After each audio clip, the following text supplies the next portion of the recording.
Chicken തോരൻ ഉണ്ടാക്കുന്നതിനായിട്ട് 250 gram ചിക്കനാണ് ഞാൻ എടുത്തിട്ടുള്ളത്. ബോൺലെസ് ചിക്കനാണ് ഞാൻ എടുത്തിട്ടുള്ളത്. എല്ലോട് കൂടിയ ചിക്കൻ വേണമെങ്കിലും നമുക്ക് എടുക്കാം. ചിക്കനൊക്കെ നന്നായി കഴുകി വൃത്തിയാക്കി അതിലെ വെള്ളമെല്ലാം വാർത്തിയെടുത്ത ശേഷം ഇതുപോലെ ചെറുതായിട്ട് അരിഞ്ഞെടുക്കാം. എത്ര ചെറുതായിട്ട് അരിഞ്ഞെടുക്കാവോ അത്രയും ചെറുതായിട്ട് ചിക്കൻ അരിഞ്ഞെടുക്കാം.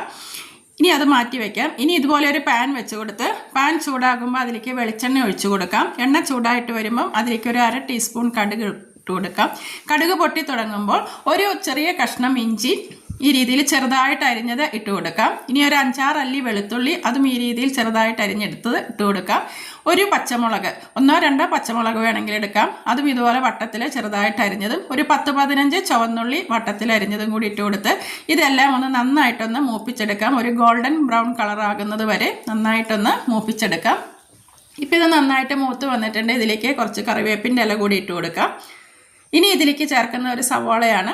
അതേ രീതിയിലൊന്ന് അരിഞ്ഞ് അതും ഒന്ന് നന്നായിട്ടൊന്ന് വഴറ്റിയെടുക്കാം. ഒത്തിരി അങ്ങോട്ട് ഗോൾഡൻ കളറൊന്നും ആവണ്ട, നന്നായിട്ടൊന്ന് വഴന്നാൽ മതി. ഈ സമയം ഇതിലേക്ക് ആവശ്യത്തിനുള്ള ഉപ്പും കൂടി ചേർത്ത് കൊടുക്കാം. ഇനി ഇതിലേക്ക് ചേർക്കേണ്ടത് പൊടികളാണ്. ആ പൊടികൾ ചേർക്കുന്ന വീഡിയോ എൻ്റെ കയ്യിൽ നഷ്ടപ്പെട്ടു പോയി. ഒരു 1/4 ടീസ്പൂൺ മഞ്ഞൾപ്പൊടിയും 1 ടീസ്പൂൺ എരിവുള്ള മുളക് പൊടിയും 1/2 ടീസ്പൂൺ ഗരം മസാല പൗഡറുമാണ് ചേർത്തിട്ടുള്ളത്. ആ പൊടികൾ ഒരു ലോ ഫ്ലെയിമിൽ വെച്ചിട്ട് നന്നായിട്ടൊന്ന് മൂപ്പിച്ചെടുക്കണം. പൊടികൾ നല്ലതുപോലെ മൂത്ത് വന്ന ശേഷം നമുക്ക് കഴുകി വൃത്തിയാക്കി റെഡിയാക്കി വെച്ചിട്ടുള്ള ചിക്കൻ ഇട്ട് കൊടുക്കാം. ചിക്കൻ ഇട്ട് കൊടുത്തിട്ട് നന്നായിട്ടൊന്ന് ഇളക്കി യോജിപ്പിച്ച ശേഷം ഫ്ലെയിം കൂട്ടി വെച്ച് കൊടുക്കാം. എന്നിട്ട് മൂടി വെച്ച് നമുക്ക് വേവിച്ചെടുക്കാം. ഒരു 5 മിനിറ്റ് കഴിയുമ്പോൾ തന്നെ ചിക്കനിൽ നിന്നും ധാരാളം വെള്ളം ഇറങ്ങി വരും. എന്നിട്ട് വീണ്ടും നന്നായിട്ട് ഇളക്കി യോജിപ്പിച്ച് കൊടുക്കാം. ഇനി വെള്ളം ഇങ്ങനെ തിളച്ച് തുടങ്ങി കഴിയുമ്പോൾ നമുക്ക് തീ കുറച്ച് കൊടുക്കാം. ലോ ഫ്ലെയിമിൽ ഇട്ടിട്ട് വേവിച്ചെടുക്കാം. ഇനി അഥവാ വെള്ളം കുറവാണെന്ന് തോന്നുകയാണെങ്കിൽ ഒരു അല്പം വെള്ളം വേണമെങ്കിൽ ഒഴിച്ചു കൊടുക്കാം. ചിക്കനിൽ നിന്ന് തന്നെ ധാരാളം വെള്ളം ഇറങ്ങി വരും. നമ്മൾ ഇടയ്ക്കിടയ്ക്ക് തുറന്ന് നന്നായിട്ടൊന്ന് ഇളക്കിയിട്ട് കൊടുക്കണം. ഇനി ചിക്കൻ ഒരു 20 മിനിറ്റ് കൊണ്ട് ചിക്കൻ നന്നായിട്ട് വെന്ത് വരും. ചിക്കൻ നന്നായിട്ടൊന്ന് വേവിച്ചെടുക്കണം. മൂടി വെച്ച് നമുക്ക് ഇടയ്ക്കിടയ്ക്ക് തുറന്ന് ഒന്ന് ഇളക്കിയിട്ട് കൊടുത്ത് വേവിച്ചെടുക്കാം. ഈ സമയം ഇനി ഇതിലേക്ക് തേങ്ങ ഇട്ട് കൊടുക്കാം. 2 പിടി തേങ്ങയാണ് ഞാൻ ഇട്ട് കൊടുക്കുന്നത്. എന്നിട്ട് തേങ്ങ ഇട്ട ശേഷം വീണ്ടും മൂടി വെച്ച് ഒരു 5 മിനിറ്റ് കൂടി നന്നായിട്ടൊന്ന് ആവി കയറ്റാം. ഇപ്പോൾ ഒരു 5 മിനിറ്റൊക്കെ കഴിഞ്ഞു.